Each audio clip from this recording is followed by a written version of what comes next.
জন আকাঙ্ক্ষিত system, তত্ত্বাবধায়ক সরকার কিংবা গণভোট, এটি বাতিল করা হয়েছিল।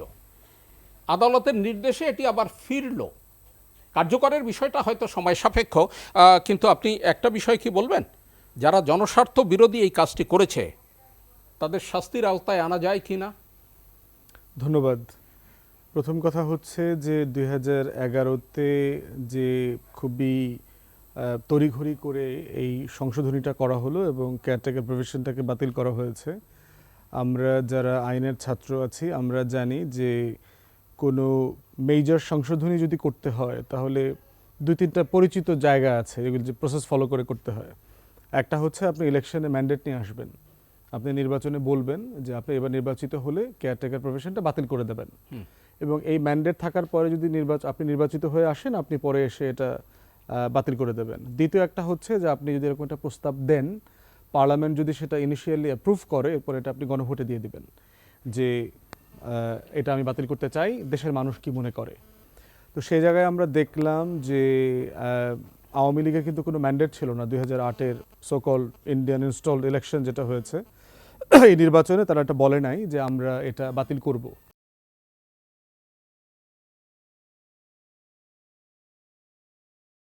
দ্বিতীয় যেটা হয়েছে সেটা হচ্ছে যে সংসদের কিন্তু একটা কমিটি হয়েছিল, সুরঞ্জিত সেনগুপ্ত, তারপরে হচ্ছে সাজেদা চৌধুরীকে এইটার দায়িত্ব দিয়ে 15 সদস্যের একটা ক্রস পার্টি মানে আওয়ামী লীগ জাতীয় পার্টির একটা কমিটি করা হয়।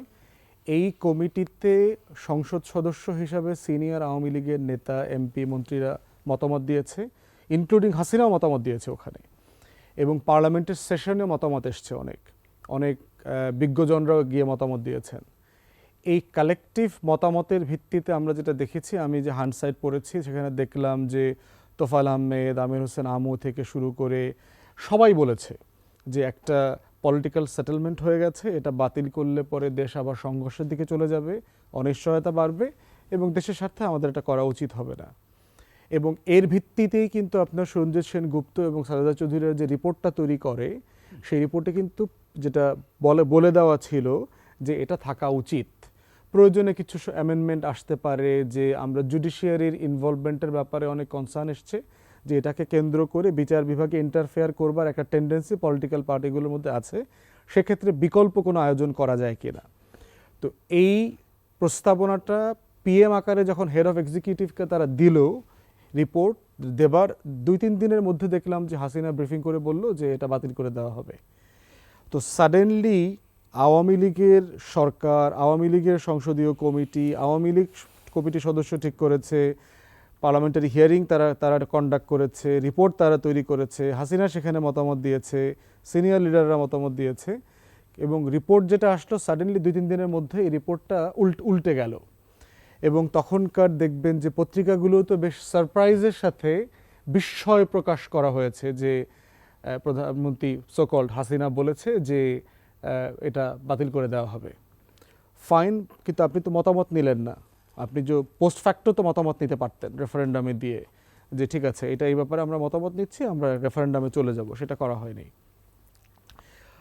থার্ড যেটা করেছে যে আমাদের গত 20 বছর 25 বছর ধরে 1991 সাল থেকে চলা যে একটা পলিটিক্যাল সেটেলমেন্ট ছিল, রাজনৈতিক বন্দোবস্ত ছিল, সকল দলকে নিয়ে আমরা নির্বাচনটা করব এবং নির্বাচনকালীন সরকারের পরিগঠনটা কিভাবে হবে, এই সেটেলমেন্টটা শুধুমাত্র লিগালিস্টিকলি দেখলে চলবে না। একটা পলিটিক্যাল সেটেলমেন্টকে যদি আন্ডু করতে হয় সেটা পলিটিক্যাল কনসেনসাসের ভিত্তিতেই করতে হয়। কারণ শাহাবুদ্দিন আহমেদকে যে সুপ্রিম কোর্ট থেকে বাংলাদেশ রাষ্ট্র আনলো, ডেপুটি বানাইলো, ভারপ্রাপ্ত বানাইলো, আবার নির্বাচন করে ওখানে ফেরত গেল, এটা কিন্তু কোনো সংবিধানের ফ্রেমে ছিল না। কিন্তু কোথায় আমরা এগ্রি করেছি? Political parties, representative of the people, তারা কনসেনসাস বিল্ডিংয়ের মধ্য দিয়ে একটা সিদ্ধান্তে এসছে।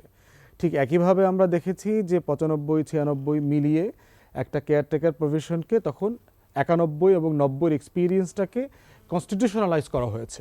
আগেরটা ইনফর্মাল ছিল, একটা আন্ডারস্ট্যান্ডিংয়ের মাধ্যমে হয়েছে, যদিও পরবর্তীতে এটা সংবিধানে র্যাটিফাই করা হয়েছে, কিন্তু এই কনস্টিটিউশনালাইজ করবার যে প্রসেসটা, এটাকে লিগালিস্টিকলি দেখলে হবে না।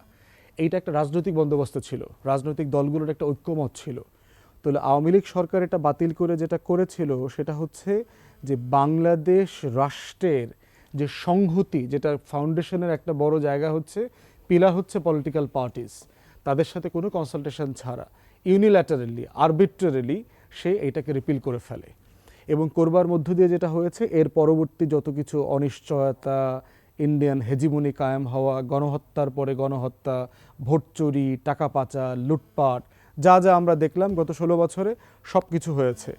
অতএব কালেকটিভলি দেখেন, আওয়ামী লীগ যখন ইতিহাস লেখা হবে আজ থেকে 50 বছর পরে, যেভাবে আজ থেকে আমরা যখন পিছনে যাই ফর পস্টারিটি, 72 থেকে 75কে আমরা তো ক্রিটিক করি যে শেখ মুজিব তো জিন্না হইতে পারতো, শেখ মুজিব তো গান্ধী হইতে পারতো, শেখ মুজিব তো চিত্তরঞ্জন সুতার হইতে পারতো।